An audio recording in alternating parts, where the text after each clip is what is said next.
Hey everyone, and welcome back to the network, where today we have a package from Vault-Tec. That's right, today we're going to be taking a look at the Pip-Boy 3000 Mark V from the Fallout TV series that was produced by the Wand Company. And as of the recording of this video, you can still get these on either Amazon, GameStop, the Bethesda Gear Store. There's a few different outlets. I can go ahead and put some links down in the description. But we're taking a look at the package. This is exactly how it came from the post office in this fragile listed unassuming brown box with some nice Vault-Tec tape wrapped around the top, which I actually kind of want to preserve, so I will be opening this package from the bottom, and hopefully that does not cause any issues with the device that we have enclosed inside. Alright, and here we go. Opening it up, we are greeted with a little cardboard insert, mainly because this is, you know, the bottom and not the top. So we'll flip this thing over and very gently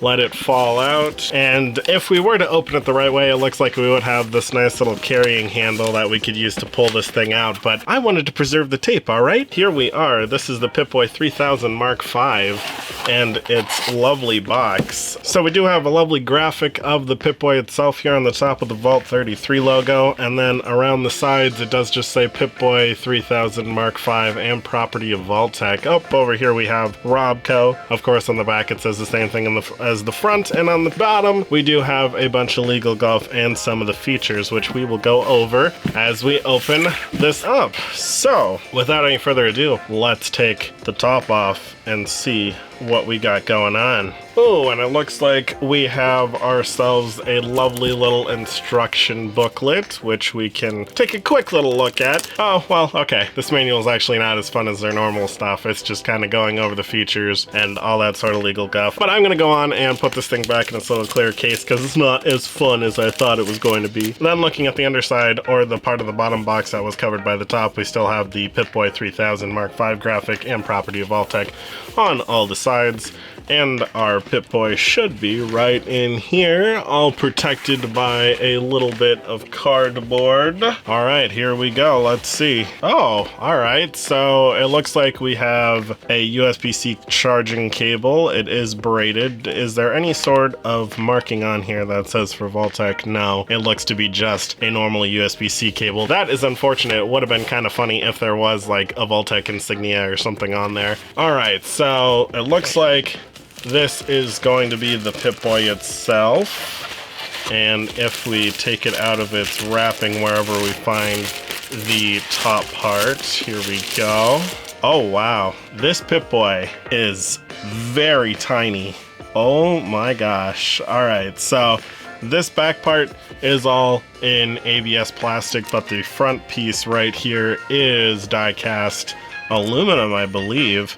And all of the buttons and knobs do feel really good, but man, does this thing ever look tiny. Let me go get a Pip-Boy 3000A that I actually have made, and you can kind of see a side-by-side comparison of exactly how tiny this thing is in comparison. So here is the Pip-Boy that we got from the Wand Company in comparison to the Pip-Boy 3000A that I put together as a prop. And as you can see, this thing is tiny when compared to, you know, the older one from like Fallout 3, Fallout New Vegas. But turning our focus back to the Pip-Boy 3000 Mark V, we do have a lovely little screen protector that says please update your Pip-Boy at the Wand Company /Pip-Boy, so we'll go ahead and do that at some point. All the different knobs and stuff seem to do stuff. This is actually a button on the top. I didn't know that was a button. And the one thing that people have been saying about this Pip-Boy is that the weathering is non-permanent, so if you take, you know, say a dirty rag, you can actually rub off some of this dirt and grime and make it to your liking. Yeah, it seems to come off pretty easily, just because I do like myself a grimy little Pip-Boy, but sometimes there's just a little too much grime, you know? And if you wanted this to come off any easier, you could also probably get a little bit of water on here, and that would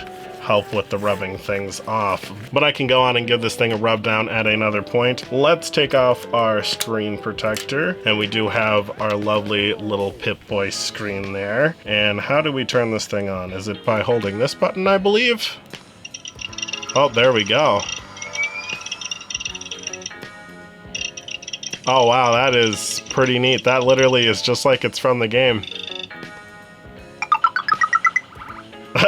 Nice. Okay, here we go. This is officially the Pip-Boy from the Fallout TV show, and I gotta say, that screen looks really good. Now, if we go through here, we can actually go through the different tabs that are featured in this Pip-Boy. Now I think what we're going to do is I'll dim the lights and then we'll take a closer look at the different modes that are included on this Pip-Boy. Alright, so first off we have our status screen here, and turning this little knob on the side we can actually go through the different animations for Vault-Boy. In case you know you had different conditions for your limbs, just for funsies, you can have yourself be you can even go down to ghoul. We do have our battery indicator down here at the bottom, which it does show that my battery is almost pretty dead. This thing will go over to our connect screen where we are establishing a connection. I believe that's from the show. Diagnostic just shows some fun little graphics on there. If we switch this over to our inventory, oh, apparently I'm getting moved to Vault 32. Then we have our attachments. This has external terminal, so in case you want to update your Pip-Boy or connect it to your computer, you actually use this external terminal. Then we can activate the rad meter. Now this one's just for play. Obviously there's not an actual radiation meter in here, so I guess the longer this thing goes or sits, the more radiation it will accumulate. Then if we head down to the flashlight,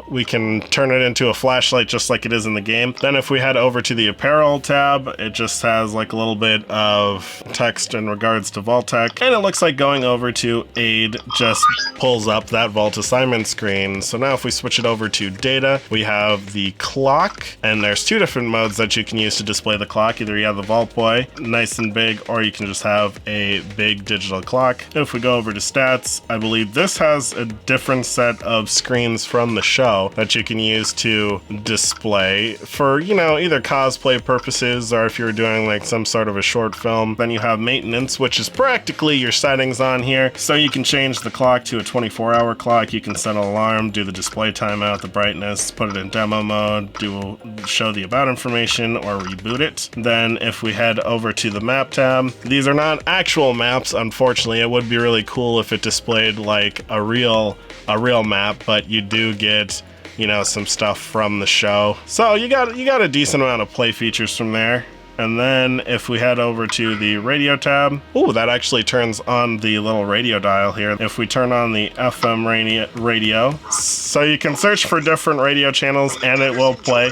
I will go ahead and turn that off because that is actual radio and we don't want to get any copyrights here. And then you have the KPSS radio, which is the radio from the show. Now that's pretty much everything in terms of functionality of the Pip-Boy. I turned it off to conserve a little bit of battery life, but let's try putting this thing on my arm, as it looks very tiny. I'm not sure if it will actually fit. Yeah, so it looks like the Pip-Boy with this foam on the inside is actually too small for my arms. So they did take that into account, and you can peel the foam backing out so that you can get a little more room. And I think that should probably be enough for me to, get this thing latched on my arm here, and there we go. Now the Pip-Boy is pretty light. I mean, the front face is pretty heavy and it does want to rotate a little bit while it's on my arm, but I could probably fix that with a little bit of extra padding, something thinner than this memory foam that came included. It is quite comfortable and does look authentic to what it did in the show. Now if I quickly take this thing off by just undoing the latch, there we go. Now you may be wondering, okay, so you went over the features and how you can wear it, but how do you charge this thing? And that's the thing that's really neat about what they did with this Pip-Boy replica, and the fact that the little external connection terminal thing actually houses the USB port used to charge your Pip-Boy, which is pretty neat. Now, you may wonder, how are you supposed to, set this thing up, and if you're gonna charge it? Like, obviously, this is the only way the Pip-Boy wants to sit. I mean, you can kind of have it sit on its side, but screen down is the best way to go.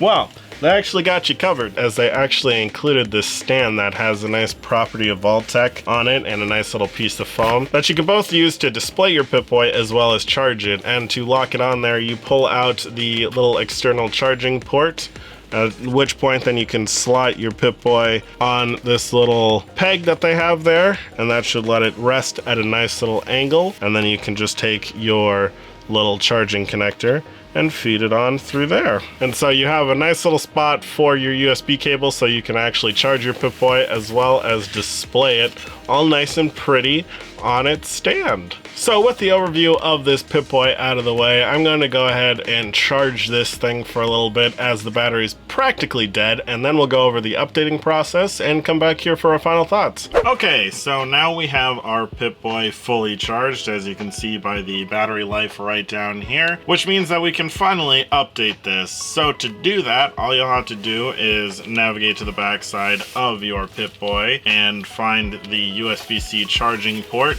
And we're going to want to connect our included USB-C cable. And once that's connected, we'll want to take the other end of the cable and plug it into our PC. At which point, then we'll want to navigate to the wancompany.com/Pip-Boy so that we can update our Pip-Boy's operating system. And this website will look like this when you get there. It'll just say Pip-Boy 3000 Mark V, and you'll get a little graphic like we see on the top of the box. And then it tells you the upgrade patch, and it says congratulations on owning a Pip-Boy replica. Then there's an option for you to enter an email address and type in your name, which will show up on the Pip-Boy system under the status screen. Otherwise, if you don't want to fill all that data out, you can just click on here to proceed to the upgrade, where you'll be prompted to connect to the Pip-Boy. So in order to connect your Pip-Boy to the computer, you'll need to navigate to the inventory tab and then go up to the external terminal option, then enter it. And now your Pip-Boy should be connected to your computer. And now we have the option to upgrade the firmware. So we'll just click the upgrade button. And then our Pip-Boy will reset, show us this little nice Pip-Boy screen, and then give us the information down at the bottom of what is being updated.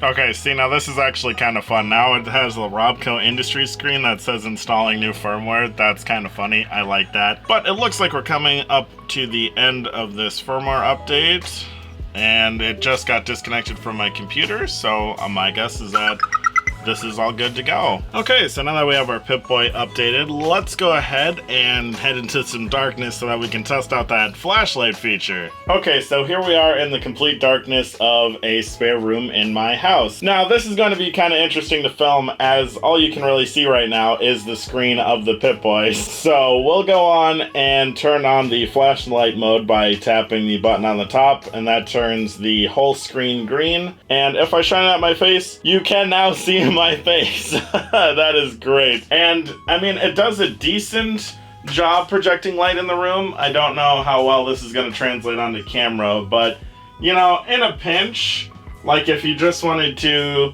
see what you were doing potentially, you could use this as a flashlight. However, the one that's in the show where it shows as a more traditional flashlight, this does not do that. This one is a little more similar to that what you see in the game, where the screen just lights up versus you getting like a pinpoint flashlight from your wrist. So that's pretty much everything for the Pip-Boy. I'm gonna use it to light my face here while we talk, although it's kind of spooky. But yeah, that's pretty much everything for this Pip-Boy. So we'll head on back to the table and we'll wrap this thing up. So overall, what do I think of this Pip-Boy replica? Well, I gotta say that this is actually really neat, and the fact that it actually has functionality, being a built-in radio, an alarm clock, you know, just a normal clock, and all of these screens that exist from the show, it is a very neat thing to own. So with that, thank you for watching, and if you enjoyed, remember to drop a like and make that subscribe button glow so that you don't miss any future content. And if you have any suggestions for gaming related merchandise you'd like us to take a look at, be sure to leave it down in the comments or pitch it at our official Discord server, link down below in case you're interested in stopping by. And with that, I'll see you